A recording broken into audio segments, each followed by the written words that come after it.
Hi, all, and welcome to the Holistic Ascent podcast, where we talk about specific wellness tools, resources, and practices to become more empowered in our wellness journeys. I'm Lexie Haren, and today I have the pleasure of being joined by Grace. Grace is a registered dietitian, speaker, media, and brand consultant, and a writer who specializes in addressing digestive and hormonal issues from a holistic and functional health perspective. She's passionate about helping women go from feeling overwhelmed, exhausted, and like their symptoms rule their lives to finding their vitality again in a body they feel comfortable and confident in. Thanks, Grace, for joining me here today. I'm happy to have you on the show. Yeah, I'm super excited to be here. Thank you. Yes, of course. Wow, I'm so excited to dive into these topics. Let's just start by getting right into your story. You had experienced a lot of digestive and gut issues yourself, and at one point, you even felt like you were carrying around a bowling ball in your stomach. That's crazy for so many years. Do you mind diving into that? Yeah, absolutely. Yeah, I think I probably have had GI issues since I was a baby. Like my parents had talked about having a lot of like gas issues and things like that when I was an infant. And so it just, I guess, has been in my blood forever. But where I really started to notice it was when I was in high school, kind of the end of high school, and just having a lot of constipation issues and bloating. And then when I went to college and kind of off on my own is where they just started to kind of explode. And that's when I was probably at the peak of just feeling like I don't know what to do. I feel like everything I'm trying, like I felt lost. And so I started to kind of look into it a little bit more in college and just like there's got to be something going on with me. And I just can't figure it out. And that's basically how I started to get into nutrition and dietetics, is kind of exploring my own gut issues. Wow, that's so crazy that you believe it started when you were a baby too. Do you think that's Yeah. just something you inherited then? Yeah, that's a super great question. Yeah. I mean, no one else in my family really has them, at least to the Yeah. extreme that I grew up with. But I know that we're learning more about kind of the impact of our maternal gut microbiome and how we were, what avenue of birth we have. So whether we're a traditional or C-section, and I was a C-section. So Interesting. there is microbes and things that you get from your mom when you're birthed vaginally that I didn't get. So that may be part of it. I don't know. I think it's very multifaceted. But yeah, ever since I was a baby, there's been weird things going on in there. So crazy. Yeah, Yeah. I guess that makes sense too. So were you in when you got into college and these symptoms started getting a lot worse for you, were you actually studying to be a registered dietitian at this time? No, I wasn't. I was a little bit lost in what I wanted to do, but I actually went to school and thought I was going to get a degree in acting and theater. Wow. But that direction, I knew it wasn't quite right in what I wanted to finish in, but I had no idea which direction I was going to go.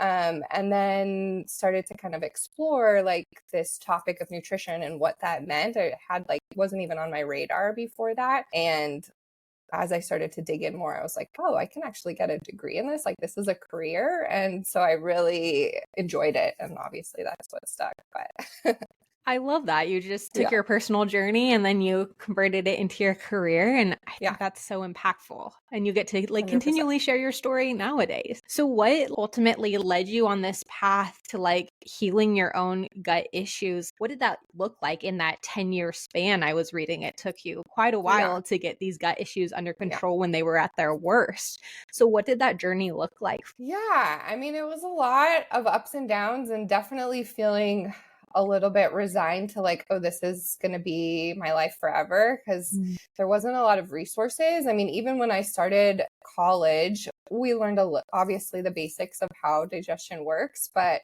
the intricacies of what can go wrong and how to resolve it and all of that kind of stuff, we definitely didn't touch on.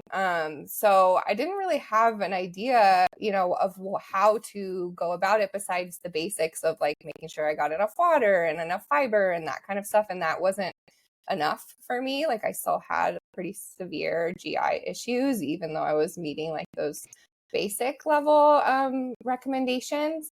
So it kind of left my mind in a way. It was just like, this is my life. And then I pursued the first part of my career. I worked in school food service. So worked in management and working on managing people and making sure that our students got food and all of that kind of stuff. And just kind of went status quo. This is how life is going to be. Tried a few things here and there, but nothing ever really stuck. And then it started to kind of come back around towards the end of my time at the school district. And I was like, there's got to be another answer. Like, this is ridiculous. Like, I can't be living life just in discomfort and all the time. And so started to kind of pursue more of an education, around that, and found the more functional nutrition side of things and functional medicine. And that started to implement those into my own life and found like amazing results, relatively quickly, not overnight, but was like, wow, this is amazing. This is what I've been missing. And knew that this was kind of the direction that I wanted to go with my career and helping other people kind of find the answers. So cool. Yeah. For those of us who don't exactly know what the scope of practices of a registered dietitian or what services a registered dietitian can provide to us, can you explain that for us? Yeah. I mean, I get the question a lot, and this kind of ties into it, of like, what's the difference between a registered dietitian and a nutritionist? Cool. And so I think it's really important to know, like, literally anyone can call themselves a nutritionist, no matter what their background is or whether they have any credentials or any knowledge on it. So a registered dietitian goes through an undergrad program that is accredited by a national accreditation agency, and then they have to do what's called supervised practice or a dietetic internship after that. And actually recently they've added the requirement of a master's degree as well. So that is a new piece of the puzzle. And then once you have completed those certain number of hours of supervised practice in different areas, then you have to pass a national accreditation exam. So when you're looking for someone to help with your nutrition or kind of finding, diet support and things like that, then I would definitely look for someone who is a registered dietitian or an RD. Okay, so that answers one side of the question. Yes. And then the rest of it is really, there's a lot we can do within the field of like nutrition and dietetics. A lot of RDs will go into fields of like eating disorder support. So that's one avenue. Digestive health, obviously, we're dealing with how our body is breaking down and processing and absorbing our nutrients, kind of the fundamentals of nutrition. So that would be another aspect of it. Sustainable, healthy weight loss support would be another great reason to work with a dietitian. Any sort of like chronic illness that has a dietary component, the registered dietitian is a great support for that. Great. That's awesome. So now you've kind of shifted gears a little bit from working in the school food cafeteria. Yeah. And now you're working more one-on-one with clients. Is that correct? Yes, that's correct. Okay. Very cool. So what does it look like at work when you're working one-on-one with different clients? Yeah, so I work 100% virtually. What I like is, like, one of the aspects of my old job was that I really loved was working with people and helping them grow professionally in that context, and set goals and helping them achieve them. Like, that was something that I really enjoyed. That aspect of it I really enjoyed. So I really wanted to take that into the transition into working with clients one-on-one, and I feel like that they both complement each other very well, and just helping support individual clients, like, where are they now and what are the goals that they are hoping to achieve as far as their nutrition and dietary goals or their digestive health goals or whatever that may be, and how can I help them get there. So it's really important to me to make sure like I'm meeting the client where they're at and not have like an agenda that I'm pushing on them, but really like helping facilitate that coming from them. And then my role is to support them and provide education, tools, resources, different ways of thinking about things, all that kind of stuff. I love that. You're truly empowering the Yeah. individual by walking alongside them through that. You're not just 100. doing cut and paste protocols Yes. for Yes, everyone. exactly. Yes. So good. Yes, I have spent much money down the drain working with certain practitioners, and I'm just like, Me too. I could have done this like for myself. You just copy and pasted that. That is so messed up. Yeah, I I know. mean, everyone is so individual, like whether it Yeah. comes down to like genetics or like things they've inherited in their certain circumstances and environment, like there's Yeah. no way we can just do a copy and paste thing. Yeah, absolutely. Or even like you're not ready to implement all of that, or you feel overwhelmed by the amount of information or the amount of, changes that might need to happen. And so I think that's really important to keep all of that in mind. Totally.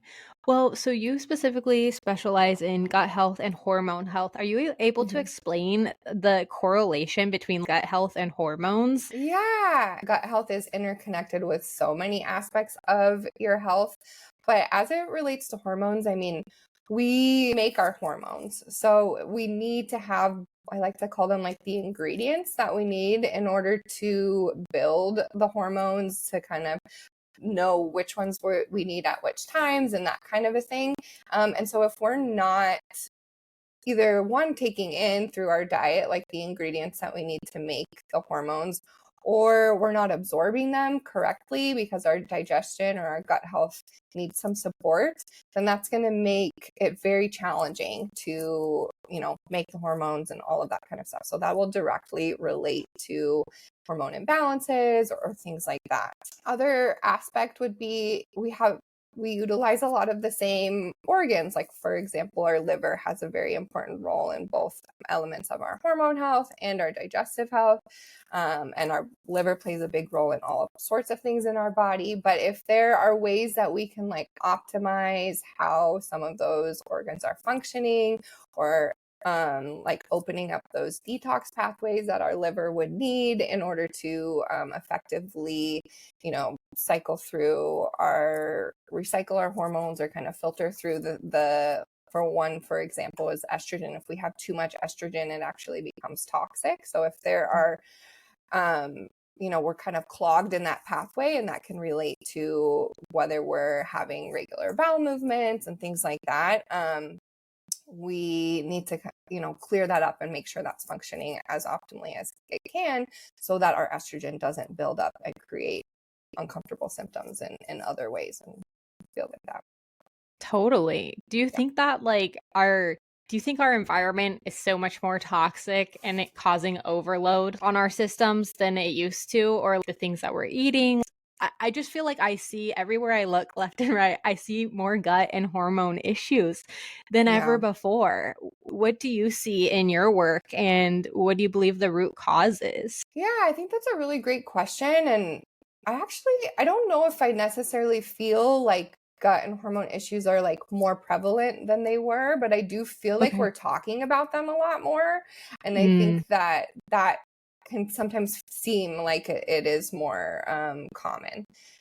So I do feel, like I said, I feel like we're talking about it a lot more. And I think there are aspects of our environment that obviously, it's a big topic of conversation right now. And there are ways that our environment and like the products that we use and the food that we're eating, yes, can add like an extra toxic load onto our body. And then our body work really hard to get rid of all of that stuff and extra chemicals and whatever that may be. But like I said, I feel like it's more like an awareness. We're becoming more of yeah. aware of all of these things and how they impact our health. Yeah, that's such a great point. And I mean, especially with social media and all of that, Yeah. I feel like no topic is considered off limits anymore. And so I do think that so many more things have come to the forefront that just Yeah. even my parents or my grandparents never would have even talked about. So that's a really valid point. I haven't even thought about that before.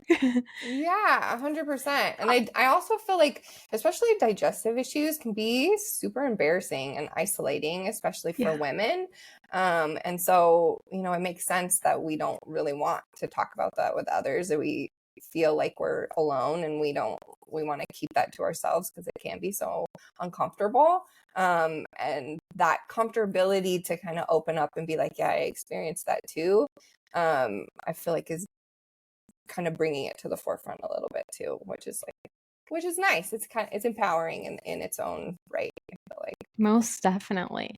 Well, for someone who's looking to maybe figure out what's actually truly going on at the root cause of their gut issues or maybe even their hormone health, what are some of the first steps you would recommend they take to start tackling this from a holistic and functional approach?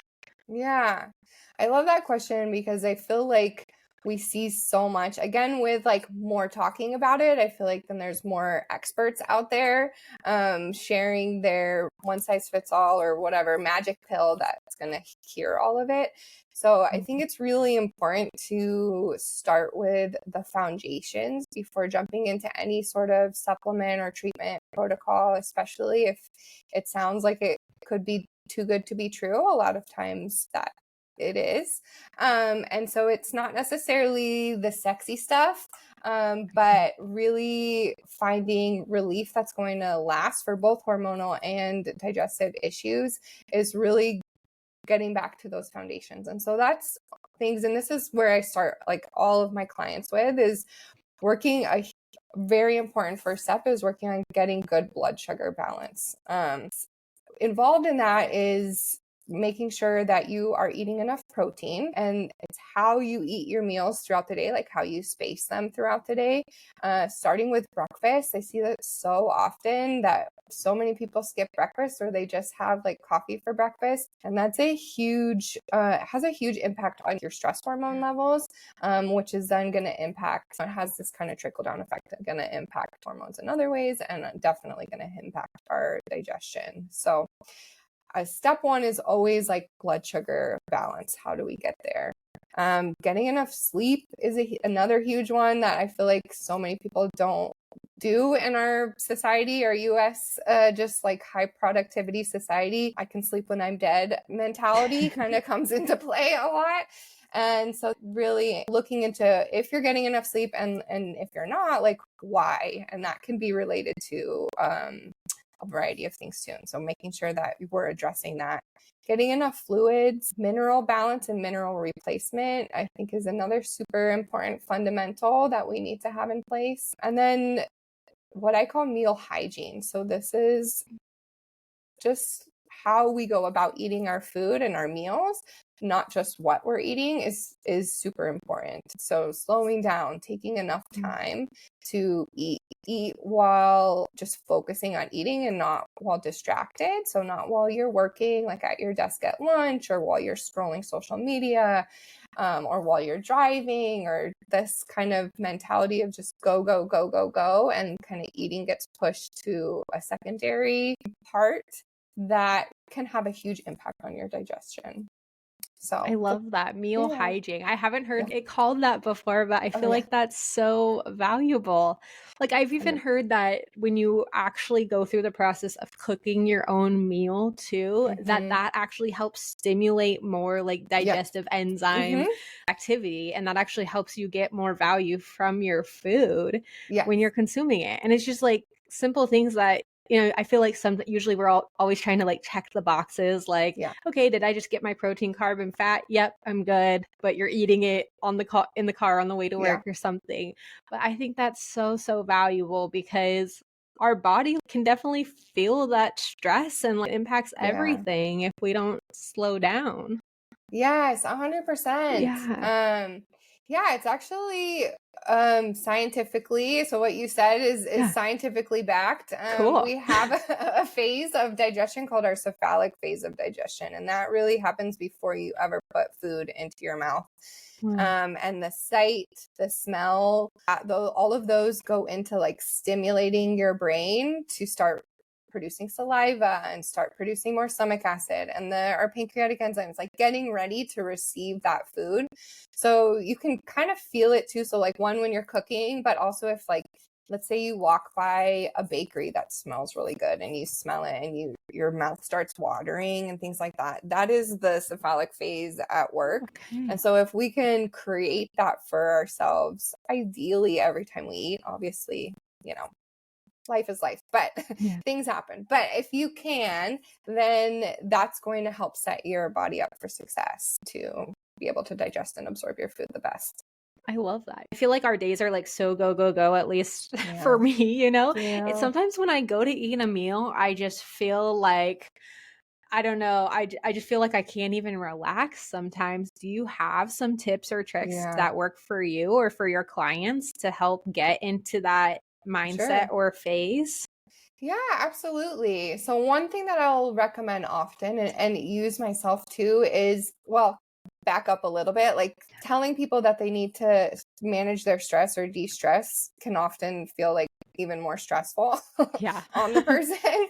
So I try to say like, yeah, if you can at least start with your meals, that's going to have a huge impact. So doing some deep breathing, or what are called like box breathing strategies before starting to eat. So really trying to pull yourself out of that fight or flight nervous system or sympathetic nervous system and into our rest and digest nervous system before we start eating can have a huge impact. One, just like on your overall stress response and stress tolerance and throughout the day, but also again, setting yourself up and your body up to be able to receive that food. So the box breathing would be like breathing in for 4 counts, holding for 4 or 5 counts, slowly breathing out for 4 counts, holding for 4 counts, and doing that for a few rounds. And it's amazing to feel the impact when you do go through that process, and like how that calms your body down in that moment. That's a great practical tip. Thank you. Hey, it's Lexie. I hope you're enjoying this episode so far. This episode is sponsored by Haren Holistics Functional Labs and Homeopathy. Haren Holistics' goal is to bring empowerment back to you in your wellness journey. By using functional lab tests like the hair tissue mineral analysis, Haren Holistics is able to provide you with individualized protocols that are unique to you and your life circumstances. You can learn more about working with a qualified practitioner through Haren Holistics by visiting HarenHolistics.com and finding the service and booking guide, also available here in the show notes. Mention the Holistic Ascent podcast to get 10% off your services. Now, let's get back to the show. This comes up often. How can someone differentiate between hunger, between cravings, and between emotional eating and things like that? I feel like it can be a really hazy space to be in where it's like, am I actually hungry right now? Or is this something I'm doing emotionally? Do you have any insights to that? Yes, absolutely. So this goes back to some of laying those fundamental foundational elements. And that big one that I always start with is the blood sugar balance. So when our blood sugars are out of balance throughout the day, especially over like a long period of time, years, that happens to a lot of us, we're going to have more cravings, like things like that are going to come up because our body, what we want is for our blood sugar to kind of go like this. We want this nice gentle wave. But when we're having these like huge spikes and these huge drops, our body doesn't know what to expect, kind of.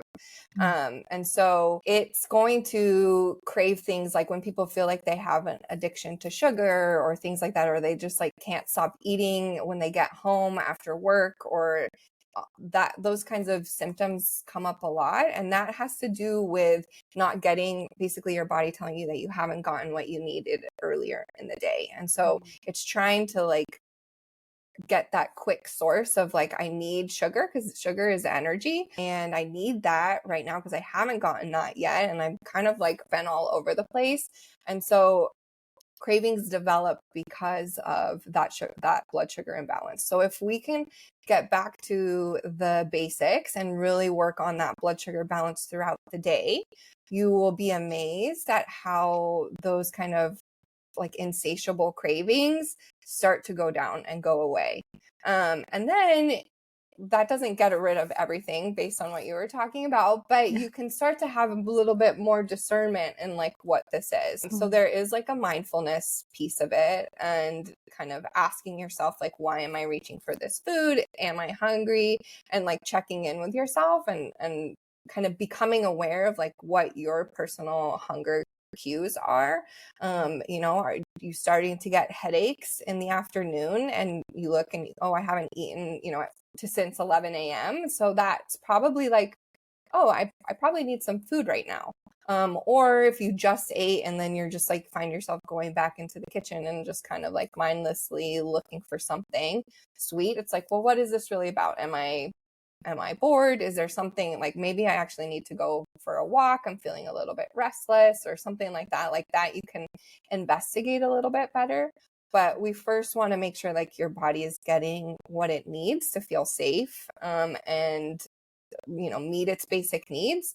And then we can kind of ask those more detailed questions for ourselves. That's great. Yeah. And then what do you think about the continuous glucose monitors that are kind of all the rave? I think they can be used as a tool for sure. But again, I feel like I'm a little bit like a broken record, but I have had clients like ask me that before. And it's like, well, we haven't achieved these foundational things first. And those you just can't skip them. And I know they're not, like I said, they're not the sexy stuff. They're not that fun, like, oh, I want to wear this, see what my blood sugars are doing all day long. But if you can get to that place where you're like, okay, I feel really good about how I'm eating throughout the day. My blood sugar feels really good throughout the day. My energy feels really good throughout the day. And I want to, but maybe there's a few things that are still missing or whatever. And I want to see what's going on. Or you have a health condition that requires that kind of monitoring. Like, obviously that's totally valid, but you just can't skip over these like first steps. Totally. Yeah. I feel like maybe sometimes they're being used by people too that might not fully understand what the physiology should be behind blood sugar regulation. Like some people are trying to get almost a straight line. And like you said, there's natural ebbs and flows of our blood sugar that we should be going through that. And that's very healthy and normal. But we have to know, the context of which we're working with that with and the individual case. So I think that's so interesting. Going into other wellness trends and things, since I think this is fun to talk about and dig into. Totally. I know there's been a movement for a while where people are anti-carbs, but like carbs are so important. Would you mind diving into that a little bit and the value behind carbohydrates and why we shouldn't be completely cutting out an entire macronutrient group? Yeah, that's a really good question. And I feel like it has been. I mean, I know my mom was on the Atkins diet when I was a kid. So totally. It's been around, forever. Yeah, absolutely. I mean, it's a macronutrient for a reason. We have our 3 macronutrients, our carbohydrates, our fats, and our proteins, and we need all of them. And our primary like fuel, so the nutrient that gives us the most amount of energy right from the get-go, are carbohydrate foods. So there really is like no way to have a sustainable, healthy life from my perspective without having carbohydrates. Things like fruits and vegetables are considered carbohydrates. So if you're not getting fruits and vegetables, I mean, I'll speak from a digestive perspective, but your gut microbiota or the microbiome in there is not going to be healthy or sufficient at all.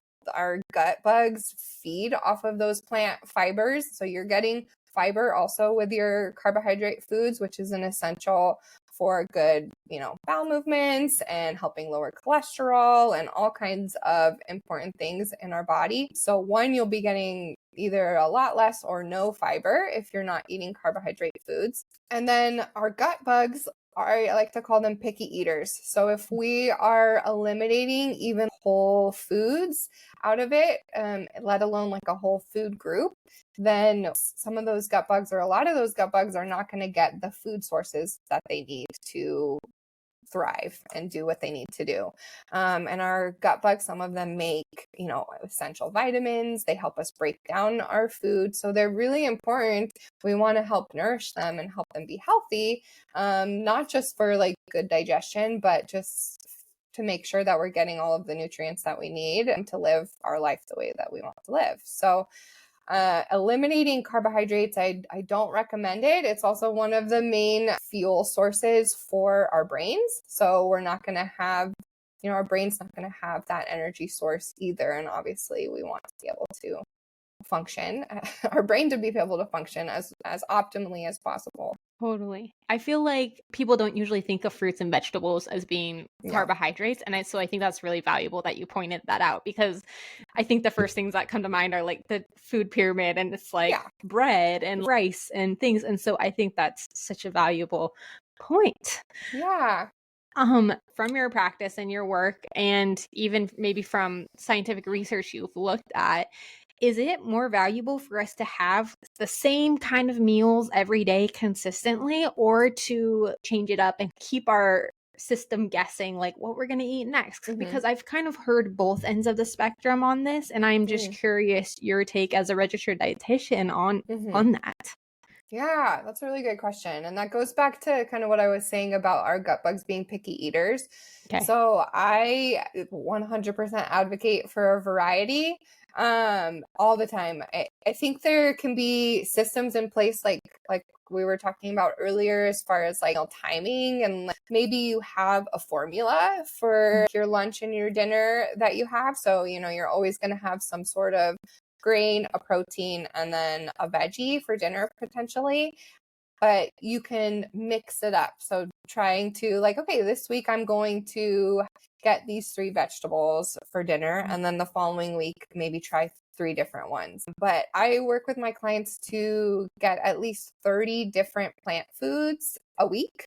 Cool. Which includes like spices and herbs and things like that too. But it's very important for your digestive health to have that variety. Like I was saying, those gut bugs want different foods. And so, that goal of getting 30 different ones in a week and then kind of playing with it. But I know it can be a little bit daunting for someone, especially if they don't love cooking or they don't feel like they have time to do that kind of stuff. So I like to work with people to create a system that works for them, like that formula or something like that. So you can eliminate some of the decision-making fatigue that you might have, and just like plug and play and make it as easy and simple as possible.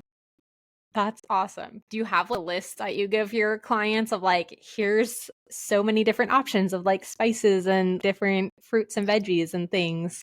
Sometimes, it depends on the client and kind of what they need. And if we're like trying to target some specific nutrients or things like that, I definitely will do that and be like, this is the amount that, is recommended for the day of this nutrient. And then here's a list of foods and the serving sizes and how much you get of that nutrient in each of those foods. So that can be really helpful. Or a lot of my clients have had digestive issues for a long time. So they've been trying to do it on their own, or have had other advice from other practitioners to eliminate certain foods and things like that. And so we will kind of work on, they have more of a sensitive system basically. And so we'll work on slowly increasing that tolerance. And that can be done more strategically with certain foods that are a little bit gentler when you're feeling particularly sensitive.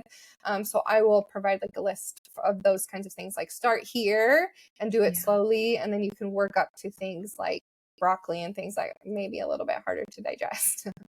Great. Yeah. And I love that you take that approach where you're trying to actually expand the variety of foods someone can eat, rather than doing all these really harsh elimination diets, which I know there's a time and place for, but I think a lot of people don't really need to do that. And we need to actually be increasing our mineral and phytonutrient intake in different ways versus cutting more things out. Yes, 100%. Yeah, that's a really important part of the work that I do with the clients. Because a lot of times people will come to me starting like, well, what foods do I need to stop eating? And so it is a lot of kind of just educating and retraining of like, well, it's not really about taking foods away. Like we need to work on like your gut needs support. Your gut needs a little bit of help right now. And so that's what we will focus on. If there are foods that they're already not eating, I'll honor that. And then we'll work on slowly reintroducing as much as we can. And then obviously there are some times where there are certain foods that people need to avoid. And so we'll incorporate that too. Definitely. Are there any foods that are commonly considered healthy that you recommend individuals might like cut back a bit on, or that aren't true health foods? That's a good question. One that comes to mind, and maybe this may not be answering your question right, but we'll see. That are like protein bars or protein powder. Oh, okay. I feel like that one comes up a lot. Like there are people that will rely on those to reach their protein goals, which I think there is a time and a place for those as well. But we definitely need to look at what the quality of the protein bar or the protein powder is. What are the other ingredients involved? So we'll talk about that, kind of what they're already using. And then if they need some new recommendations, I will make that. But I feel like that's kind of a big one that, at least if you're getting nutrition advice from like the fitness world, that comes up a lot.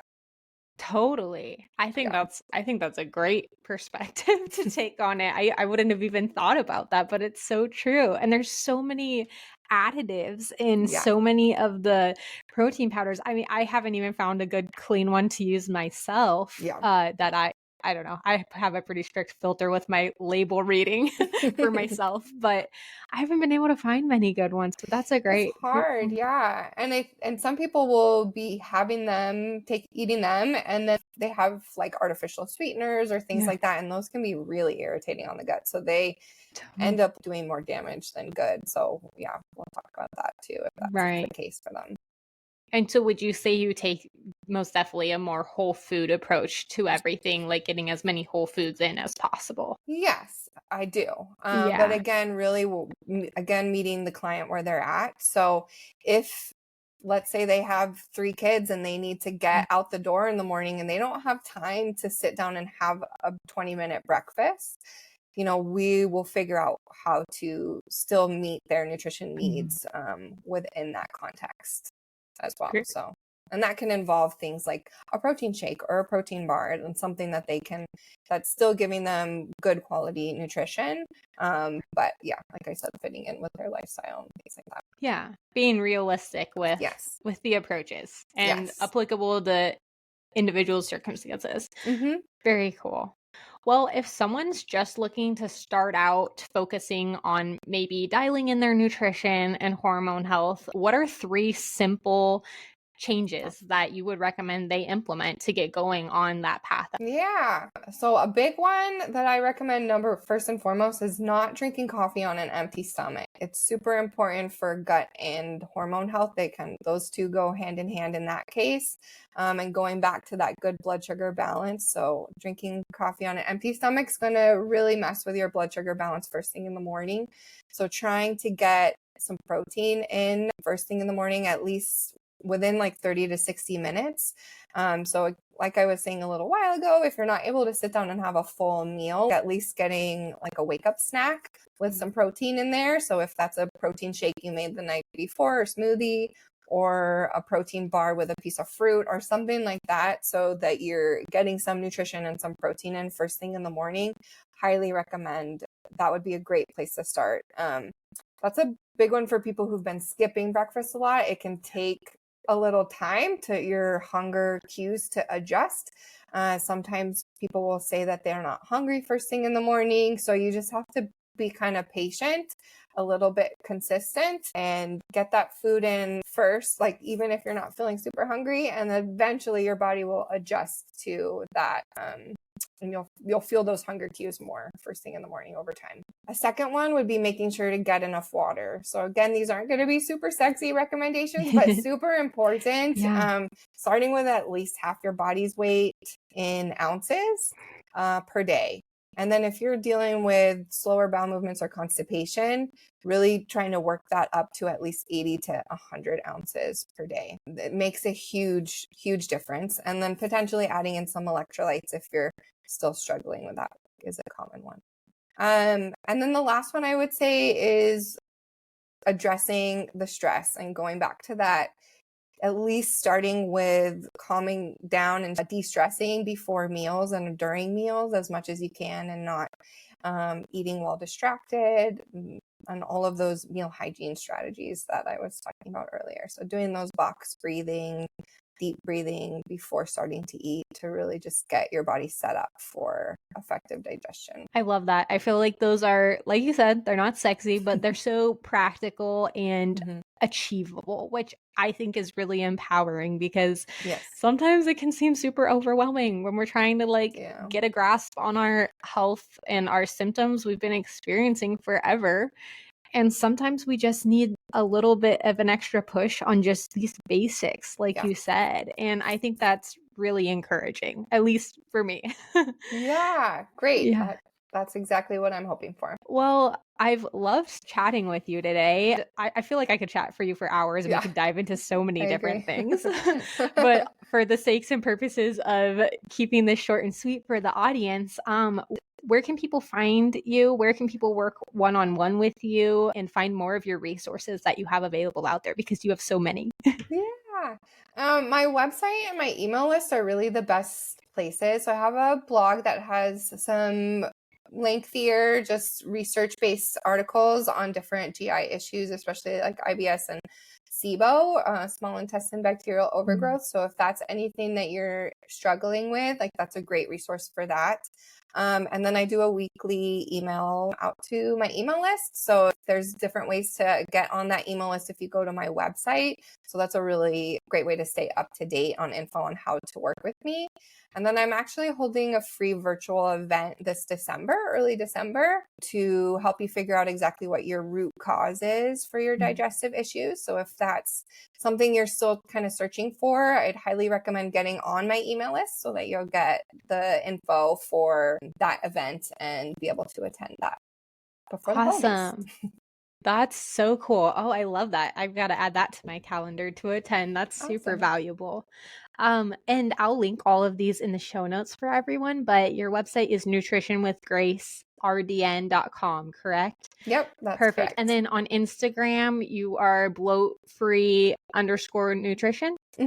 Okay, perfect. Bloat-free_nutrition. And you can follow along with Grace there.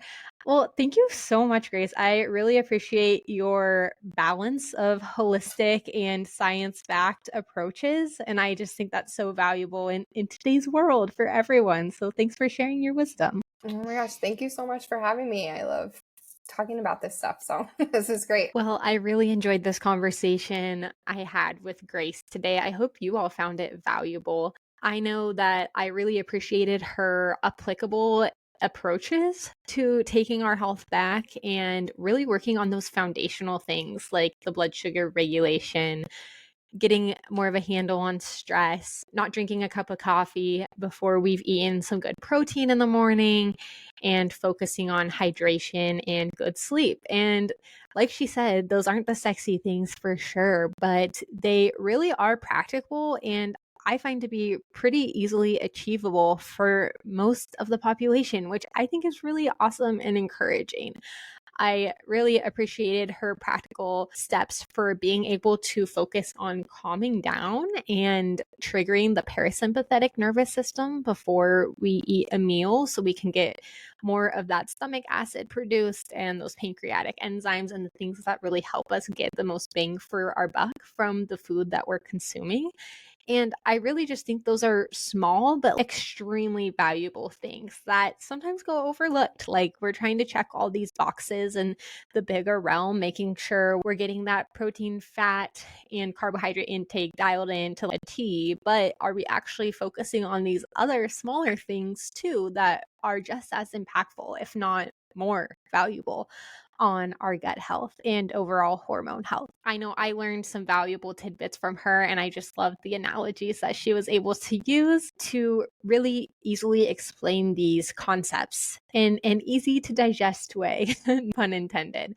But if you enjoyed this episode, please be sure to leave a review for the Holistic Ascent podcast here. I'd love to know what you liked. If there's any specific topics that you really enjoyed from this episode that you'd like us to dig deeper into, or that we should pick Grace's brain about more in the future. But anyways, thanks for being here, and I'm proud of you for taking your health back into your own hands. Cheers.